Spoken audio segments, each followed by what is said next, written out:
Olá, esse é o Monte Bravo Cast, o podcast da Monte Bravo Corretora. Eu sou Malena Oliveira, hoje é 17 de fevereiro de 2025 e essa é mais uma edição da nossa Carta Mensal, um documento produzido pelos nossos analistas que traz detalhes sobre cenário econômico, a nossa estratégia de investimentos e fala também qual que é a nossa visão para os principais ativos aí da Bolsa Brasileira, da renda fixa, tem opções para vários tipos de perfil. Hoje a nossa conversa é com o Alexandre Matias, nosso estrategista-chefe, Luciano Costa, nosso economista-chefe, e o Bruno Benassi, o nosso analista de ativos. Começando com o Luciano Costa, a gente fala agora sobre os principais destaques no cenário econômico que a gente vai acompanhar ao longo desse mês. Esse mês a gente teve uma evolução favorável do cenário global em relação ao que era a nossa expectativa na virada do ano. Do ponto de vista de anúncio de tarifas, a nossa expectativa era de que o governo Trump optaria por usá-las como uma ferramenta de negociação, e isso tem se confirmado em várias situações, né, com o México, com o Canadá, também com outros países, né, a China. Então a gente tem colocado isso como sendo uma hipótese do nosso cenário base, que foi se confirmando. Isso está gerando uma diminuição da tensão, né, em relação à política comercial, né. Então a gente viu o câmbio, né, principalmente o dólar enfraquecendo. Isso está sendo o sinal mais favorável que a gente imaginava que poderia vir do cenário global. E também, né, na parte de inflação, a gente vê a virada do ano, a trajetória da inflação confirmando a expectativa de que, depois de um primeiro trimestre do ano passado muito pressionado, a inflação ela teria um degrau, né, de diminuição da pressão agora no começo do ano. Os dados que saíram estão mostrando que provavelmente isso vai acontecer. O núcleo do PCI, que é o índice, né, que o Fed acompanha com mais atenção, ele deve vir para uma trajetória de queda ao longo dos próximos meses. Fechou o ano em 2,8, agora em janeiro já deve vir para 2,6 e terminar o trimestre em torno de 2,4, 2,5. Então vai ter uma desinflação acontecendo. Se isso se confirma, a nossa impressão é que, com o impacto, né, das tarifas que está ficando mais menor em termos de intensidade, o Fed ele vai poder voltar a discutir corte de juros no segundo semestre, né. A inflação ex-tarifas ela vai estar ficando baixa, né, ao longo do ano, vai virar o ano um patamar mais próximo de 2 e apontando para 2026 em torno de 2. Com isso a gente acha que o Fed tem espaço para pelo menos fazer 3 cortes de juros ao longo do segundo semestre, que é o nosso cenário base. Perfeito, Luciano. Agora falando de Brasil, quais são os destaques que a gente vem acompanhando ao longo desses últimos dias? Indo para o Brasil, né, acho que o ponto importante aqui é a discussão sobre como vai ficar a política fiscal, né. A gente fez uma mudança nos cenários e trouxe aí como cenário base um cenário de deterioração fiscal adicional na margem. A lógica do cenário base passa a ser uma lógica de que a política fiscal esse ano ela vai entregar um déficit primário maior do que foi o do ano passado. O ano passado a gente terminou com um déficit de 0,4% do PIB e esse ano a gente acha que vai ter um déficit de 0,9%. A razão para esse déficit maior vem, por um lado, a diminuição do ritmo de crescimento da economia com o aumento da taxa de juros real e, por outro, a continuidade da pressão das despesas pelo governo, principalmente com a incorporação, né, dos programas que precisam entrar no orçamento, como o Pé de Meia, o Vale Gás, e também a própria dinâmica de crescimento dos gastos. Além disso, a gente tem a questão do IR. O IR é uma perda de arrecadação em torno de 35 a 40 bilhões, né, com a isenção até R$5.000, que ainda está sobre discussão como vai ser compensada. A nossa impressão é que as medidas de compensação são suficientes, por isso também a gente vai ter, né, por um lado, né, uma percepção de deterioração fiscal, lembrando que o IR só funciona para 2026, mas o mercado vai antecipar essa dúvida em relação ao equilíbrio, né, da medida. Então a gente acha que ao longo de 2025 isso também acaba afetando o mercado.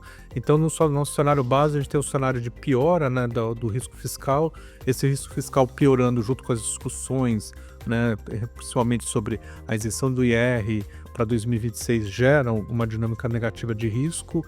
O câmbio deprecia nesse cenário, ele vai voltar para um patamar acima de 6 agora nos próximos meses, provavelmente vai atingir 6,30 e chegar até 6,5 no final do ano. Se esse cenário se confirma, a gente acha que a inflação vai ficar bastante pressionada ao longo de todo o ano. A gente virou, né, com a projeção de 6,20, a gente acha que nesse cenário agora a gente tem uma inflação próxima de 7. E a gente tem, então, um cenário base onde a Selic vai continuar subindo até pelo menos 14,25 esse ano, a inflação vai ficar bastante pressionada em torno de 7, o crescimento desacelera para 1,6 e o fiscal ele continua bastante deteriorado com um déficit aí em torno de 0,9% do PIB. Concorrendo com esse cenário, tem um cenário que a gente pode chamar de um cenário mais otimista, que é menos provável na nossa visão, que é um cenário na qual o governo tenta manter um déficit em torno ali de 0,5% do PIB, muito próximo do déficit do ano passado de 0,4% do PIB, e com isso ele consegue criar uma âncora, né, que limita a piora da percepção fiscal. A gente acha que esse cenário tem menos probabilidade agora, né, dado as sinalizações do governo. A gente acha que esse cenário ele poderia ser um cenário favorável para o preço de ativos, principalmente o câmbio ficando mais bem comportado, a inflação um pouco menor do que no cenário base. Ao invés de ser 7, ela ficaria em torno de 6, o crescimento mais próximo de 2. A Selic ela seria uma Selic até na média um pouco maior, porque o Banco Central estaria comprometido nesse cenário a convergência mais clara da inflação. Mas olhando do ponto de vista de dinâmica dos cenários, a gente coloca menos probabilidade nesse cenário otimista do que no cenário alternativo, né? O cenário que a gente colocou agora como cenário base, no qual a gente tem uma deterioração fiscal. Obrigada, Luciano. Agora minha pergunta é para o Alexandre Matias sobre estratégia. Matias, considerando esse cenário que o Luciano descreveu, quais são os ajustes e as adaptações que a gente vai fazer na nossa estratégia de investimentos para esse mês? Bom, no âmbito global, ainda que a gente tenha alguma incerteza, né? Afinal de contas, o Trump não é exatamente um cidadão de comportamento linear e inflação sempre é um fator de risco, o quadro que a gente vai esboçando em termos de economia norte-americana é um quadro muito construtivo. Você tem uma economia que está num processo muito suave de aterrissagem, a inflação parece estar convergindo, né? A gente tem a tese de que o núcleo do PCI vai cair 0,2, 0,3, 0,4 pontos ao longo dos próximos 3, 4 meses. O Fed provavelmente vai poder cortar mais do que tem no preço agora.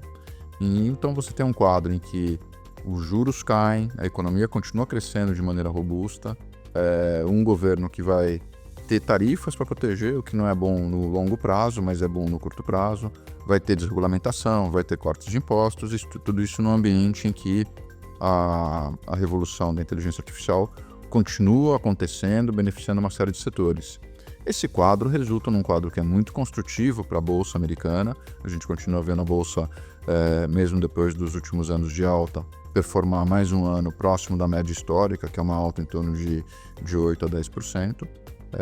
Num ambiente em que, como a gente está na tese de que o Fed vai cortar mais do que está precificado, os juros vão ter uma queda adicional. Então você tem aí o portfólio que tem 60% de bolsa e 40% de bonds performando bastante bem. Continua sendo uma recomendação importante.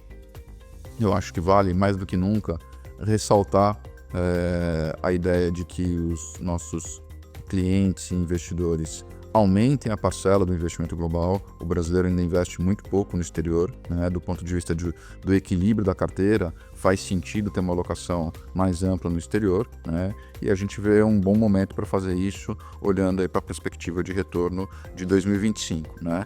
Então, a conclusão é um quadro global que tende a ser marginalmente mais construtivo do que a gente tem visto nas últimas 2 semanas, sendo que já tem uma melhora substancial em relação à tensão na virada do ano. É verdade, Matias. Agora, pensando em Brasil, o que está no nosso radar? Trazendo aqui para o Brasil, aí a gente tem um quadro mais complexo para administrar, né? A gente teve em 2024 um ano que foi muito bom na economia. A economia deve ter crescido aí da ordem de 3,6, é a nossa projeção.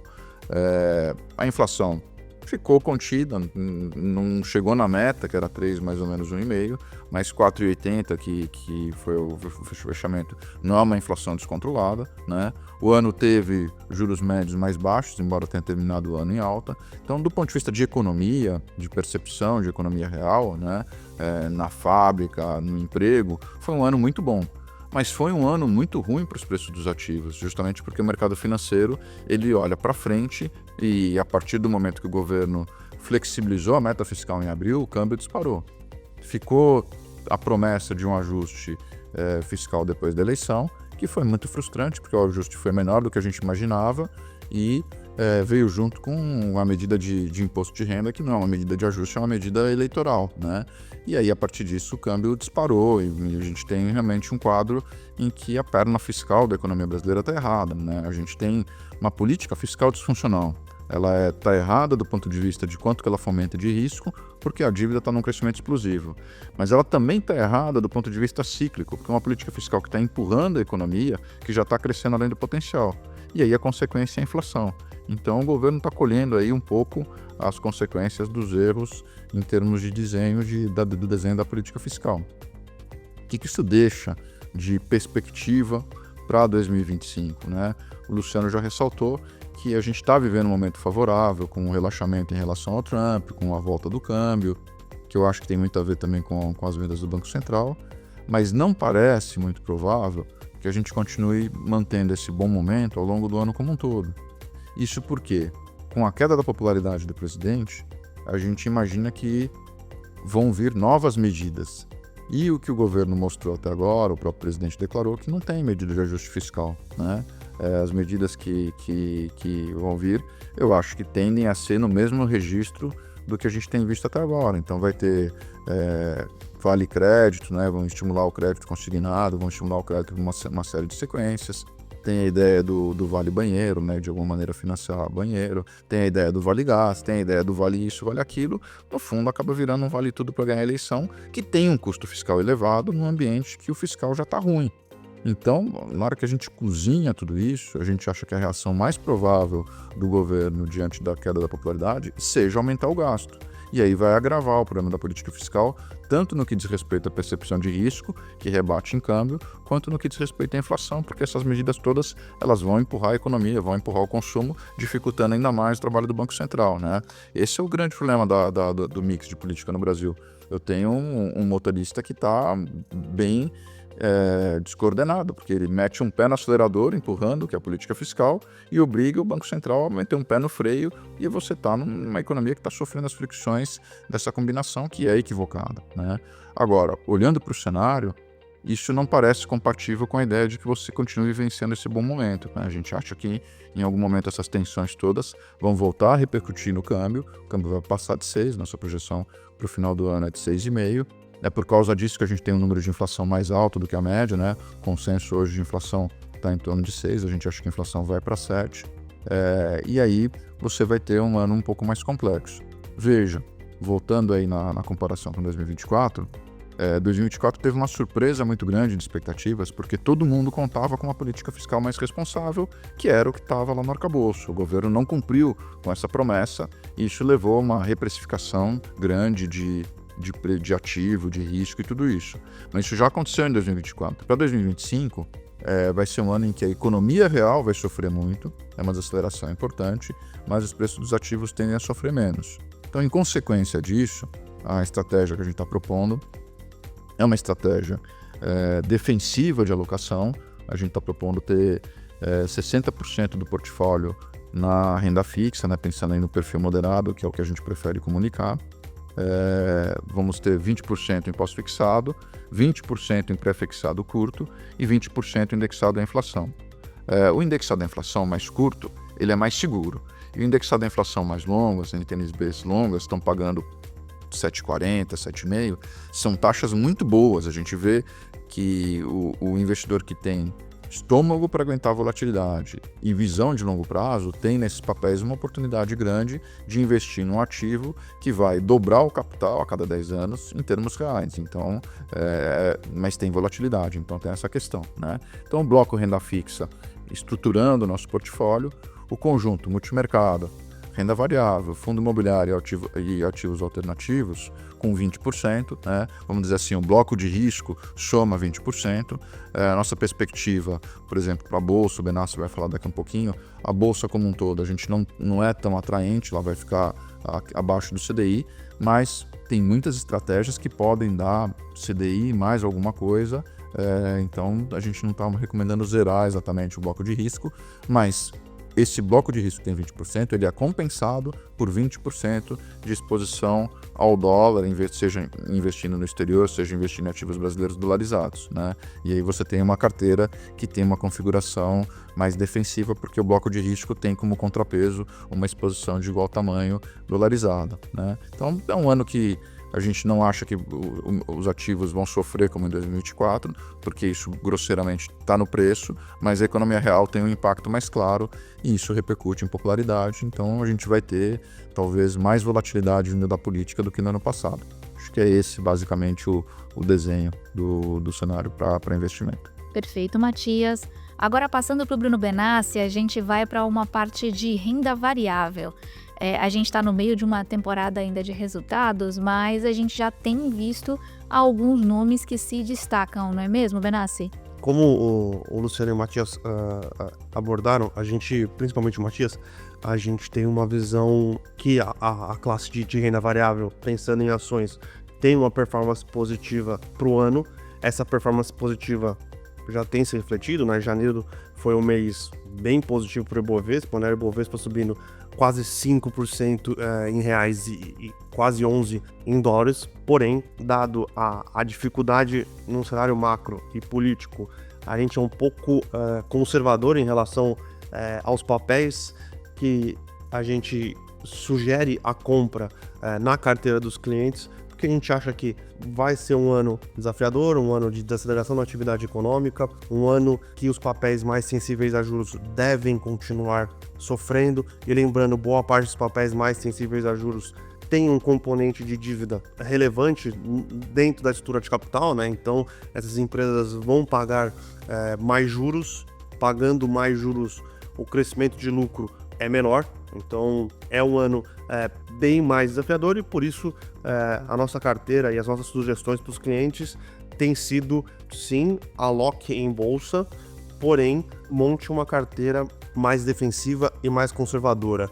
Porque hoje você consegue comprar, nessa carteira mais defensiva e mais conservadora, boas empresas em bons preços, com boas perspectivas, tá? Então, parece que o disco ele está arriscado, mas a gente continua preferindo estar alocado em bons bancos, principalmente os bancos que têm uma concentração da carteira de crédito em classes A e B. Então, nossa principal escolha em bancos é o Itaú. É um banco que acabou de divulgar o resultado do quarto trimestre do ano. Um bom resultado, diferente dos outros bancos que vinham apresentando uma dinâmica de queda da inadimplência. O Itaú é o banco que tem a menor inadimplência entre todos os players e continuou com essa inadimplência em queda. Então é um negócio que a gente enxerga como muito diferente dos outros bancos. Então a execução do Itaú é muito diferente. A gente é muito confortável por conta disso. Ter uma alocação nas empresas, nas seguradoras, porque as seguradoras são as empresas, basicamente, né, no curto prazo, são as únicas empresas que conseguem se beneficiar de um cenário de juros mais altos, porque elas têm uma parcela relevante do seu resultado vindo de receitas financeiras, e com a Selic média mais alta, essa receita financeira vai aumentar. São boas pagadoras de dividendos. A parte de risco doméstico a gente prefere estar alocado na parte de utilidades públicas, né? Então, toda a parte de geração, transmissão, distribuição de energia, todas as empresas têm negociado com prêmios relevantes para as NTNBs, então muito acima da média histórica. Então a gente acha que faz sentido aumentar a exposição neste segmento, porque a gente está bem confortável com a estrutura de capital.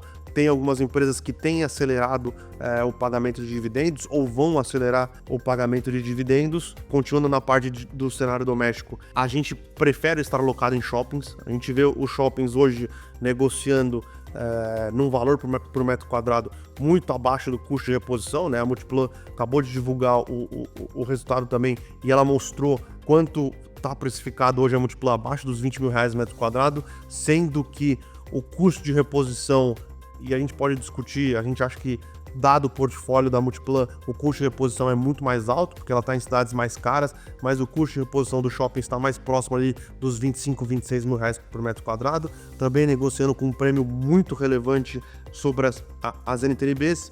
E Se a gente quiser ser um pouco mais, tomar um pouco mais de risco, a gente vê alguma possibilidade de alocação na parte de incorporação, talvez um pouco mais concentrada em baixa renda, mas a gente tem visto, por exemplo, uma Cyrela negociando abaixo do valor patrimonial, ou algumas outras empresas também negociando abaixo do valor patrimonial. A gente imagina que essas empresas podem sofrer um pouco mais num cenário de estresse de juros, porém, para quem tem um horizonte aí um pouco mais longo de alocação, 2-3 anos, a gente vê essas companhias entregando um retorno sobre o capital maior do que o custo de capital e, obviamente, essas empresas deveriam negociar com um preço ou valor patrimonial acima da uma vez, tá? Então, é uma carteira defensiva, os nomes domésticos são defensíveis e aí a gente gosta sempre de ter aquela exposição em empresas que têm receita dolarizada, né? Seja porque exportam commodities ou como a VEG, porque tem 50% e 60% da receita vindo de fora do Brasil,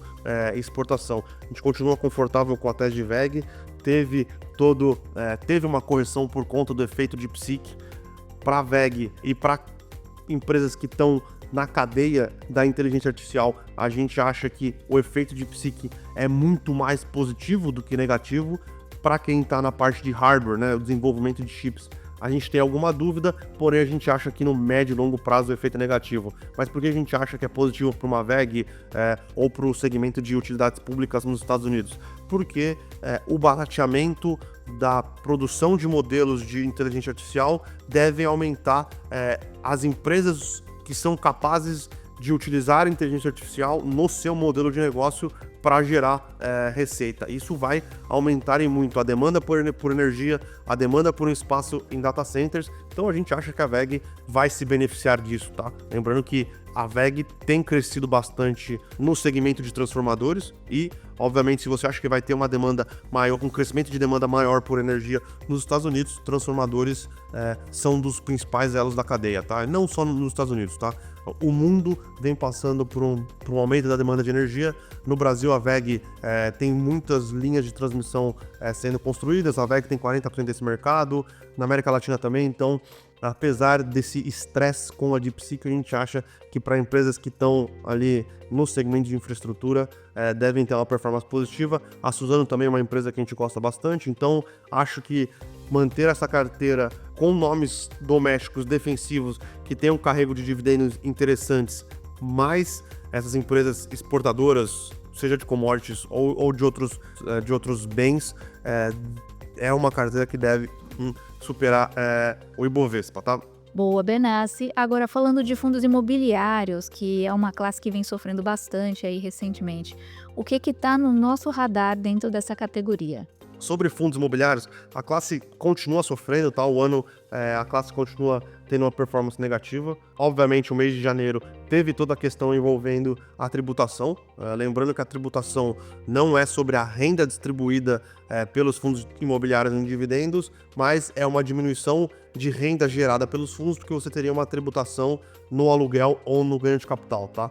A gente não acha, ou a gente acha que a possibilidade do veto presidencial ser derrubado no Congresso é muito alta e o impacto marginal da tributação nos fundos imobiliários também é muito pequeno quando você faz a conta, tá? Então a gente acha que esse é um problema que não deveria ter feito o preço que fez no começo do ano, tá? A gente continua bastante confortável em ter uma alocação, a gente tem migrado uma alocação cada vez maior para fundos de recebível, a gente não tem visto, pelo menos no que a gente tem acompanhado, uma piora relevante na qualidade dos créditos, então a gente não tem visto o aumento de pedidos de recuperação judicial ou o aumento de default nas carteiras. Obviamente a gente tem visto um aumento de renegociação, né? Então aumenta 2-3 anos o prazo para pagar o CRI, diminui um pouco a taxa, isso é normal no momento que o mercado de crédito obviamente passa por algumas dificuldades, juros subindo, economia desacelerando, mas a gente ainda enxerga as carteiras bem confortáveis e não explica porque a gente tem visto fundos de uma boa de qualidade de crédito negociando com 10, 15, 20% de desconto do valor patrimonial, tá? Então a gente volta a reforçar que é um bom momento para aumentar a exposição em fundos de boa qualidade, grandes, que tem um percentual do PL por cada ativo pequeno, então, e com uma boa qualidade de crédito, tá? A gente acha que é um bom momento. A gente também vê, obviamente, os fundos de tijolo negociando com desconto sobre o valor patrimonial. A gente nem gosta muito de usar o valor patrimonial, mas com desconto sobre o valor de reposição dos ativos. Porém, acho que hoje, dado o retorno que você consegue ter alocando numa boa carteira de crédito, faz mais sentido os aportes estarem focados nessa parte da carteira, tá? A gente tem aumentado, a gente tem discutido se faz sentido aumentar um pouco mais ou não, mas acho que no patamar que a gente tem hoje nas nossas carteiras é um patamar que a gente tem um pouco de conforto, tá? Uma classe que a gente faz tempo que a gente não debate e a gente tem começado a olhar com um pouco mais de carinho agora é a questão dos fundos de fundos, né? Os famosos FOFs ou os hedge funds, tá? Quase todos os ativos têm negociado com desconto sobre o valor patrimonial. Lembrando que o valor patrimonial aqui ele é mais realista do que no fundo de tijolo. Ele marca também de maneira mais assertiva, porque ele coloca o preço que os ativos, né, os fundos imobiliários, que os FOFs e os hedge funds têm na carteira, na cotação do mercado, tá? Então, aqui a gente tem visto fundos negociando com 20%, 25% de desconto sobre o valor patrimonial, com um carrego interessante. Então, parece também que faz sentido aumentar a exposição nessa classe de ativo, tá? A gente tem particularmente preferência pelos hedge funds do que o FOF, porque os regulamentos dos hedge funds permitem que esses fundos tenham uma alocação mais liberal, né? Permite mais ativos. Então ele pode comprar fundos imobiliários, obviamente, ele pode comprar ações, ele pode comprar CRI direto, ele pode comprar até participação em outros imóveis, tá? Então, por ter esse regulamento que abre um leque de posições, de opções mais relevantes, a gente prefere hoje estar nos hedge funds do que nos FOFs, tá? Mas os dois negociam com descontos bem interessantes e acho que vale a pena a gente ficar, ou começar a ficar de olho nessa classe de ativo. Perfeito, muito obrigada Luciano, Matias e Benassi. Esse foi um resumo em áudio da nossa carta mensal, um documento que está disponível lá no site da Monte Bravo, montebravo.com.br, na nossa aba de conteúdo, e também na home você consegue encontrar um link para acessar a carta diretamente. Esse documento ele tem muito mais detalhes do que os que a gente comentou aqui, vale a pena dar uma lida e vale a pena, se você for o nosso cliente, conversar com o seu assessor de investimentos para entender qual que é o impacto na sua carteira, se tem algum ativo que precisa ser revisado e se você tem interesse em algum ativo que ainda não esteja no seu portfólio, vale a pena você bater um papo também com o seu assessor para entender o que faz mais sentido para o seu perfil e para os seus objetivos. A gente vai ficando por aqui com mais uma edição do nosso podcast. Continue com a gente nas próximas semanas. Uma boa semana e bons investimentos!